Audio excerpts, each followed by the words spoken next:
Toprak Razgatlioglu. Ihm gelingt nach seinem Wechsel zu BMW das scheinbar Unmögliche. Bereits im ersten Anlauf holt er auf der M1000 Doppel-R den Weltmeistertitel nach München. Im zweiten Teil der Miniserie erleben wir hautnah, wie es Toprak und dem Team gelingt, auch bei schwierigsten Bedingungen um Siege zu kämpfen, und der Weltmeister gibt Einblicke, wie ein Wochenende aus seiner Sicht verläuft.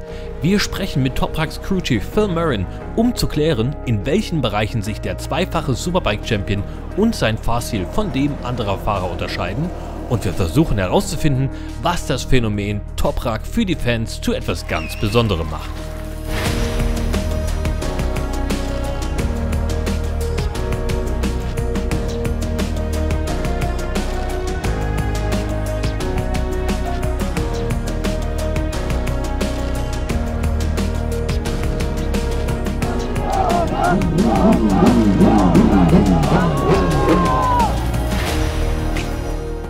Tag Nummer 3 beim BMW Superbike Team. Es ist Race Day, heute Superpole-Rennen und das zweite Rennen am Nachmittag. Allerdings sind die Bedingungen völlig anders. Es hat jetzt heute Morgen geregnet, es ist deutlich kühler, keine Sonne. Und das Warm-up zum Sonntag war jetzt unter nassen Bedingungen. Es hat jetzt vorhin auch noch geregnet auf dem Weg hierher. Ich habe mir dummerweise das Warm-up gespart. Es soll aber im Tageslauf wieder trocken werden. Und ich hoffe aber, dass das Superpole-Rennen vielleicht noch so ein bisschen unter Mixed-Bedingungen ist, denn da ist die ganze Sache natürlich noch mal spannender. Alle Karten neu gemischt, kriegt man noch mehr Eindrücke mit. Und drückt die Daumen, es gibt vielleicht die Möglichkeit für mich, das Superpole-Rennen in der Box mitzuverfolgen und da beim Team dabei zu sein. Das wäre natürlich noch mal ein mega Ding. Und ja, da freue ich mich jetzt drauf. Jetzt geht es erstmal Richtung Hospitality und jetzt suche ich mal die anderen Leute und dann Race-Action angesagt. Zum Superpole-Rennen ist die Strecke dann tatsächlich noch nass. Erste Wolkenlücken und die teilweise abtrocknende Strecke sorgen aber für schwierigste Bedingungen und maximale Anspannung in der Startaufstellung. Ja, so langsam wird es hier wirklich spektakulär. Gerade Vorbereitung für das Superpole Race. Wir sind jetzt hier in der Startaufstellung. Ich stelle mich jetzt hier mal so an den Rand, da seht ihr das so ein bisschen im Hintergrund. Also hier schweres Gewusel und ich stand jetzt auch schon in der Box, habe mir die Vorbereitung mit angeschaut und es ist wirklich wild, wie spürbar die Anspannung ist und vor allem wie das durchgetaktet ist. Da wird keine Sekunde verloren. Die Mechaniker knien die ganze Zeit auf dem Moped. Es gibt einen Daumen hoch, Reifen wärmer, beziehungsweise die Hüllen und die Decken gehen runter. Fahrer steht auf, steht das Moped. Es wird kein Sekündchen verspielt und vor allem die Anspannung. Das finde ich wirklich absolut faszinierend, wie man das mitbekommt, ne? Und merkt, wie viel Druck hier und ja, Erfolgsdruck sozusagen da ist. Liefert mit dem Qualifying jetzt noch nicht so hundertprozentig. Ich bin mal gespannt, wie sich das jetzt hier in der Startaufstellung anfühlt. Ja, jetzt ist hier Toprak in der Startaufstellung angekommen und schaut euch das mal an, was hier natürlich für ein Medienrummel ist. Es wird noch besprochen, die sind jetzt auch tatsächlich 2 Runden gefahren, um einen Eindruck zu bekommen von der Strecke. Man sieht, dass hier Stadtziel ist noch komplett nass. Allerdings kommt jetzt gerade die Sonne raus und ich gehe davon aus, dass auch andere Streckenteile, die etwas weniger windgeschützt sind, weil wir haben ja natürlich die Tribüne drumherum und die Boxenanlage, dass die hier trockener sind und die Reifenfrage eine ganz, ganz entscheidende wird. Ihr seht das ja auch, ne? Wird natürlich das Material vorbereitet, Mechaniker am Abdecken. Ist wahrscheinlich auch so eine Gamble-Geschichte. Und die Frage, was zum Schluss gewählt wird und passiert, um auch den anderen Teams keine Möglichkeit zu geben, da Informationen zu bekommen, wenn sich hier jemand einen Vorteil verschafft oder eine Entscheidung trifft. Topraks Crewchief Phil Murren ist bis zum letzten Moment in der Startaufstellung mit seinem Schützling im Austausch und begleitet den Weltmeister schon viele Jahre. Im Gespräch verrät er, wo die Stärken Topraks liegen und was ihn zu einem so besonderen Talent macht. Ich stehe hier mit Phil Murren, Crewchief von Toprak, und er ist natürlich die perfekte Person, um mal zu fragen, was den Fahrstil des amtierenden Weltmeisters so außergewöhnlich macht.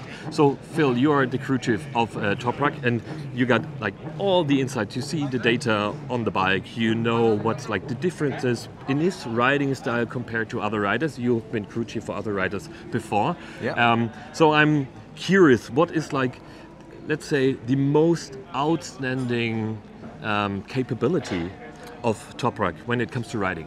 Well, the obvious one that you can see watching at home or watching trackside is the hard braking. Yeah. This one stands out to everybody. and is quite spectacular. But he's also incredibly accurate on the bike. He's millimeter perfect. You know, corner to corner, you see him white line to the edge of the grass when he needs to, and he can do that every lap. He's also got a determination that you don't see in everybody. He never gives in. Okay. He gives the maximum to the last second, always. Yeah. And you never bet against him. If he has a chance to fight, he will fight until the last minute. But yeah, and feedback, he's pretty accurate as well. He understands if we change the bike a lot, he can adapt to the new setting, find a way to ride to the new setting, take the maximum from the new setting. Sometimes this isn't good for us because we just want him to ride as normal, and then we compare from the session before, but he adapts the riding, so we can see it clearly on the data that the riding has changed. So this is also one of his strong points. You know, he finds the maximum from the package he has beneath him every time. Okay. You just mentioned that you want to ride him compared to other riders, maybe in a normal manner. What's the difference in setup you need to adapt the bike to make it suitable for his riding style? Yeah. If you compare it, for example, to Michael, I guess you also have insights in his data. What's different? What's the difference in bike setup? He generally doesn't like a forward rotated chassis. You know, not all riders. It's quite normal for riders to have a neutral bias. Toprak likes more rear rotation. Okay. Not sat on the ass, but this inclination more than say flat or forward. Yeah. And this is the third brand I've worked with him, and he's always ended up going the same direction. Okay. And it's not at my request; it's always at his request.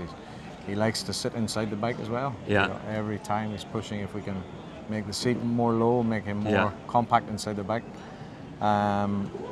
And he likes to be able to break the rear traction on corner entry, like you can see from the rear in the air. But also when the rear takes a contact, he likes to control how much contact he has, and he does this with the front brake or the rear brake or engine brake setting. Yeah. Well, this is also not unique, but is Toprak style. Yeah. And you mentioned the different geometry. Is this one of the features that made the bike championship suitable last year? And is this one of the differences? I wouldn't say it's made the difference. No, the difference was made by the group of guys reacting to the requests of the rider. Yeah. Okay. I would say this was more the reason for the success last year. You know, the comments were clear what he needed, and the group of guys were able to give him what he needed, and this was the end result was the championship. Okay. Last question.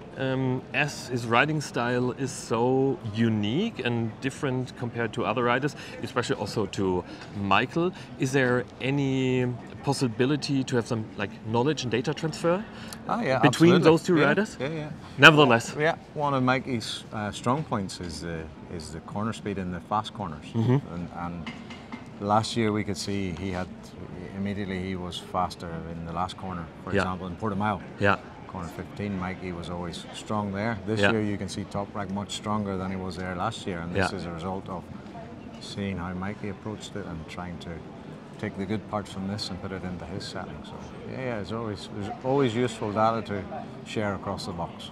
Okay, so Phil, thank you a lot for the insights. A pleasure to talk to you and get some information. I think the audience is also interested in these kind of differences, which make Toprak outstanding, and the whole combination of different bits and pieces that makes the team successful. So thanks for giving the insights. Pleasure to speak to you, Michael. Thank you.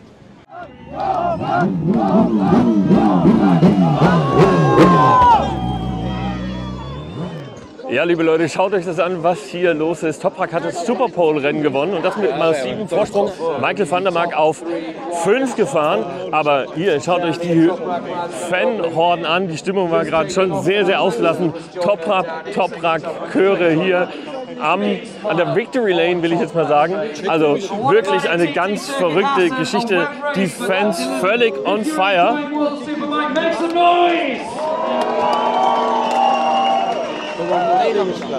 Toprak Razgatlioglu wins his 4th race of the season. Ja, da hört man es auch mal. Also wirklich ausgelassene Stimmung und es ist wirklich verrückt, was dieser Mann für ein Phänomen wieder ausgelöst hat, wie viele Rennsportfans hier sind und zwar unterschiedlicher Couleur. Wir haben natürlich sehr, sehr viele Fans, die einfach auch aufgrund der nationalen Nähe Toprak-Fans sind, aber er ist halt einfach so ein sympathischer Typ, dass es eigentlich völlig ein breit gefächertes Fanbase-Publikum ist und ja, der hat es halt einfach aufgrund seiner Art und Weise einfach verdient. Reinplatz, aber ich glaube, er hat mehr internationale Fans als nationale Fans. Na, natürlich hat er das, aber man sieht halt sehr viele türkische Fans hier, man sieht sehr viele türkische Fahrer, das war jetzt... Wir Türken sind überall, ja, vertreten, aber ich glaube, es sind viele auch aus Frankreich, Franzosen gekommen, habe ich gesehen, Absolut. Die mit türkischer Fahne rumlaufen, Holländer mit türkischer Fahne rumlaufen. Absolut. Er ist einfach... Er hat einfach so viele Sympathiepunkte. Genau, darauf wollte ich jetzt nämlich gerade hinaus. Er ist nämlich einfach so ein super Typ, so ein netter Charakter. Auf jeden Fall, er ist hat einen super Charakter, deswegen wird er von jedem geliebt. Und dann war es endlich soweit. Nach einigen Begegnungen im Verlauf des Wochenendes durfte ich im persönlichen Gespräch erleben, welch außergewöhnlicher Charakter die Person Toprak ausmacht. Besonders beeindruckend die Ruhe und Gelassenheit, die der zweifache Weltmeister trotz des Drucks und des Trubels um seine Person ausstrahlt. Eine kleine Türkisch-Lektion gab es dann auch noch. So I'm standing here with Toprak, the reigning world champion and most likely the most asked person in the paddock. So I'm very happy to have some minutes with him. And I just saw you doing the interviews. There were lots of fans outside. I followed the practice day. There were a lot of meetings with your technicians. You were riding. And I was wondering, how do you deal with these kind of days? When you start in the morning and what is your structure of the day? What is your schedule on a normal weekend racing day? In the all weekend, normally, especially the Friday is very important because we are always doing the race simulation. What is the race simulation? You know, normally the race 21 laps. We are doing 15 and 16 laps, and also we are check the tire, and after we are see also after 12 laps later how is going on the bike. You know, because. Sometimes after 10 laps, bike is changing, tires start drop, and you are understand everything. If you are not do the race simulation, you don't know. You are only see on the race, but this is too risky. Yeah. And we are always making the race simulation, especially afternoon. And today we do, but the general we are not so really happy because we need to improve something. And if I'm not do the race simulation, now we are not understand the problem. Yeah. And now we need to improve tomorrow, and I hope we are improve. But Friday is general very important for me. Normally is some riders doing the race simulation. Yeah. Not everyone. Yeah. Just maybe three riders, maybe maximum 4 riders. Yeah. And I'm always doing Friday race simulation. It's very important for me. Okay. What's like the important aspect for you? Just as you described, to feel how the bike behaves during the whole racing session, like the changes you mentioned? Or we are riding. The pace is very important. Race pace. You know, now the best lap 33.8 or 33.5. You need always stay very close to the best lap time. Yeah. Now today I did 33.9. Yeah. But I'm stay always 34.0, 34.2, 34.3. Yeah. This is very good race pace. Okay. And this is very important because the target is always Friday. Yeah. And in the race, sometimes this one is changing. Sometimes we are riding a little bit slow. Sometimes more fast. Yeah. And we will see tomorrow. And but now I understand which corner we are loose, which corner we are fast. We understand now, especially after 10 laps. Yeah. And this is very important now. We are start to improve my bike because we see the old data and old data from last year then. Last year and also today. Yeah. We see everything now, and we checking. Maybe we need to improve some engine brake, traction control maybe. Yeah. Because we use the traction control corner by corner. Yeah. Not the general. Yeah. You are easy to say, you know what, corner 6, I need more engine brake, or I need more traction control. the electronic guy is easy to make it. Yeah, I see. Normally, the many people riding the standard bike, but electronic, the working is general. But the superbike race, superbike engine bike, you are make the setup corner by corner is easy. I see. This is also very important. Yeah. Because of some corner you need a more traction control, some corner you don't need a more traction control. It's easy to make a balance. Yeah, I see. So, as I saw you like working all day, like every part of the day is work for you. Obviously, you meet your fans, which like maybe a bit more relaxation. You do the meetings, you do the riding, and there's like one appointment after another. What do you do during the day to get some relaxation, to be able to focus completely on the racing, which is your main purpose? For me, it's not easy relaxation because the Friday is not so bad. Friday is not many people coming, but Saturday is starting everything. Saturdays I'm very busy because FP3 in the morning after qualifying, and after I need to rest and need to eat something, and after race. You know, I'm really busy. I'm just sometimes see the fans. I'm, maybe stay 5-10 minutes maximum. Yeah. And after I need to go eating something and need to relax. Yeah. This is not easy. Yeah. But this is part of the job. Yeah, I see. Because everyone coming to see me here, and also the many Turkish fans coming here. I need to, spend the time with everyone, and this is, I know, part of my job.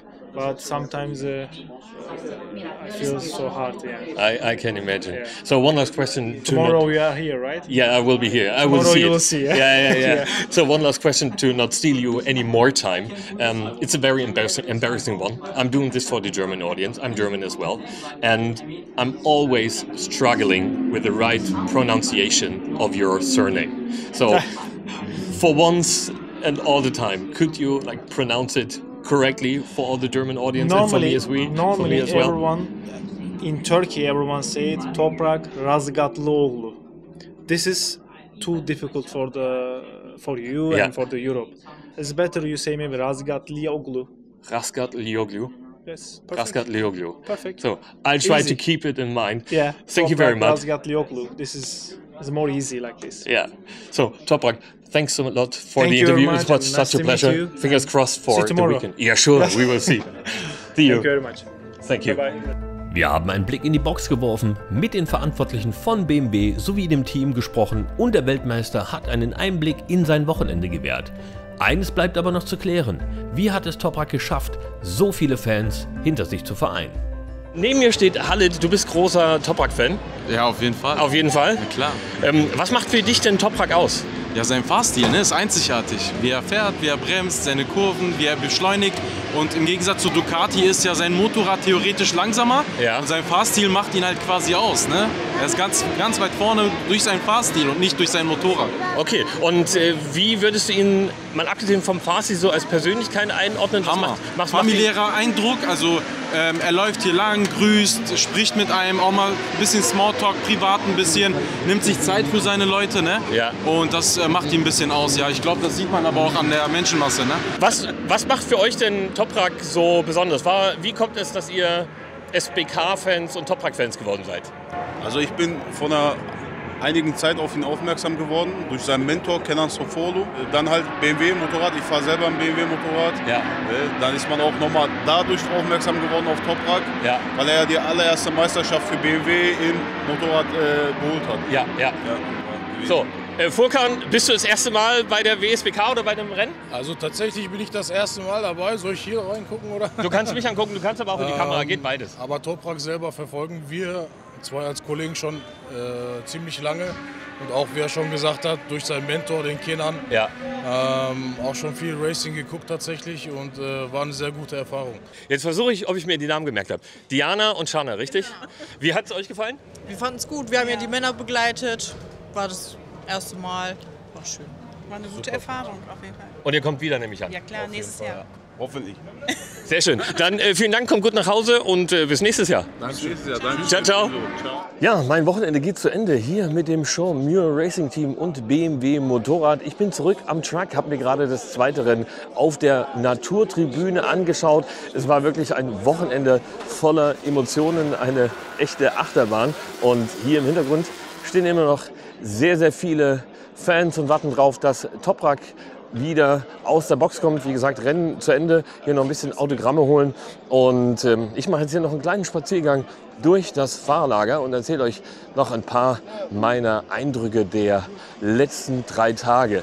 Ich habe den Rollercoaster angesprochen. Wir sind zwar nicht in Portimao an der Algarve, aber emotional war es tatsächlich ein wildes Auf und Ab. Am Freitag angekommen, da war die ganze Sache noch recht entspannt. Das Team kennengelernt, mit Toprak schon gesprochen und die Möglichkeiten gehabt, mich hinter den Kulissen ein bisschen umzuschauen. Und viele nette Leute getroffen, wie hier ihn, einen der Fotografen aus dem IDM-Umfeld. Und der Fokus lag aber natürlich ganz klar auf den Geschehnissen im Hintergrund, hinter den Kulissen bei BMW. Und wir haben da wirklich ganz, ganz tolle Einblicke bekommen, hatten die Möglichkeit, die Box uns näher anzuschauen, haben eine Boxenführung inklusive Technikerklärung des Motorrads bekommen, was auch sehr, sehr spannend war. Habe ich gar nicht alles erwähnt, zum Beispiel, dass die Verkleidung aussieht wie die der M1000RR, aber speziell angefertigt wird für das Rennmotorrad, da auch ständig Verbesserungen stattfinden und das schon die 4. Version der Verkleidung ist, die jetzt über die Entwicklungszyklen mit der M1000RR hier zum Einsatz kommt, einfach um den Fahrern das Leben auch auf dem Motorrad etwas leichter zu machen. Das nur eines der vielen verschiedenen Details. Und was mich aber besonders beeindruckt hat, war tatsächlich die Freundlichkeit und die Offenheit des Teams, wie man hier aufgenommen wurde, wie fokussiert gearbeitet wird, wenn es darauf ankommt, aber auch wie entspannt die ganze Geschichte ist, wenn dann am Ende des Tages alle Aufgaben erledigt sind. Toprak und Michael van der Mark verstehen sich ja prächtig. Ich habe das am Freitagabend erlebt, als da Social-Media-Aufnahmen gemacht wurden. Das hat alles nicht so richtig gefallen, den beiden Boys. Dann haben sie einfach improvisiert und ihren eigenen Spaß miteinander gemacht. Also sehr, sehr nett. Auch im Austausch mit den beiden sehr, sehr freundlich, Zeit genommen. Das Gleiche nicht nur bei mir, sondern auch bei den Fans, vor allen Dingen Toprak hier natürlich ein sehr, sehr gefragter Mann. Ihr habt das gesehen, wirklich unendliche Fanhorden hier unterwegs, die alle natürlich ihr Idol sehen wollen. Und der hier sehr, sehr geduldig gewesen und das alles organisiert. Und das Gleiche trifft natürlich auch auf das Team im Hintergrund zu. Denn es gibt ja unendlich viele Mediatermine, die wahrgenommen werden müssen. Interviews, Rücksprachen und Pressetermine nach den Sessions mit den ganzen Medienvertretern oben im Mediazentrum. Da wird natürlich dann Rede und Antwort gestanden und das ist ja alles sehr, sehr eng durchgetaktet. Besuch von den übertragenen Sendern, die natürlich auch ihre Sessions wollen. Also wirklich ein wildes Programm und heute natürlich für mich am Sonntag das Highlight, die beiden Rennen. Der Sieg im Superpole-Rennen unter schwierigen Bedingungen, die Anspannung zu erleben, ganz am Anfang. Also wirklich ein extrem wilder Ritt. Es hat mich extrem beeindruckt und wenn euch das jetzt gefallen hat und ihr die ganze Sache spannend findet, habe ich noch eine Information, die ich gestern Abend erfahren habe. Hat jetzt keinen werblichen Charakter, sondern ich habe das wirklich nicht gewusst, dass das geht, denn Sean Muir Racing bietet entsprechende Erlebnisse, wie ich das jetzt hier gemacht habe, auch an. Also das heißt, ihr könnt euch ein Ticket über die Seite von Sean Muir Racing besorgen und habt dann die Möglichkeit, mehr oder minder das zu machen, was ich jetzt hier gemacht habe. Ich habe natürlich ein bisschen mehr Zugang zu den Fahrern gehabt durch meinen Pressebezug, aber den Zugang zur Box, eine Boxenführung, den Zugang zur Hospitality, Verpflegung die ganze Zeit, Teil des Gesamtgeschehens zu sein. Das könnt ihr tatsächlich als Ticketform sozusagen bei Sean Muir Racing kaufen. Ich haue euch den Link hier mal in die Videobeschreibung, dann könnt ihr euch das mal angucken. Gibt es tatsächlich bei fast allen Rennen, also egal von wo ihr zuschaut oder wo ihr eventuell mal hin wollt, auch in Südeuropa, wenn ihr da irgendwie unterwegs seid, wäre das tatsächlich möglich. Ja, und jetzt habe ich einige Eindrücke geliefert, sehr, sehr viel erzählt und ich frage mich jetzt natürlich, ob ich vielleicht irgendwas vergessen habe, was ihr unbedingt wissen wollt. Dann sind jetzt natürlich die Kommentare freigegeben. Lasst mich gerne wissen, was ich vielleicht noch nachtragen soll, sei es persönliche Erfahrungen, sei es zur Technik. Es ist ja doch sehr, sehr viel passiert. Was auch passiert ist, Ich habe ein Interview gemacht noch mit Sven Blusch, dem Gesamtverantwortlichen hier des BMW Motorrad Motorsport-Teams. Das werde ich in einem extra Video veröffentlichen, weil das auch nochmal sehr lang und umfangreich ist. Also wenn ihr das nicht verpassen wollt, unbedingt ein Abo dalassen. Und falls ihr euch für das Thema Rennsport, Hintergründe und Einblicke in dieser Art und Weise interessiert, es gibt noch ein Video zu der TT. Das haue ich euch hier mit rein. Eins zu meinen Erlebnissen in Macau. Das kommt hier mit dazu. Könnt ihr euch auch anschauen. Und ja, bis dahin bedanke ich mich für eure Aufmerksamkeit, für den Kommentar und das Abo des Kanals. Bleibt mir gewogen und ich sage ciao, bis zum nächsten Mal.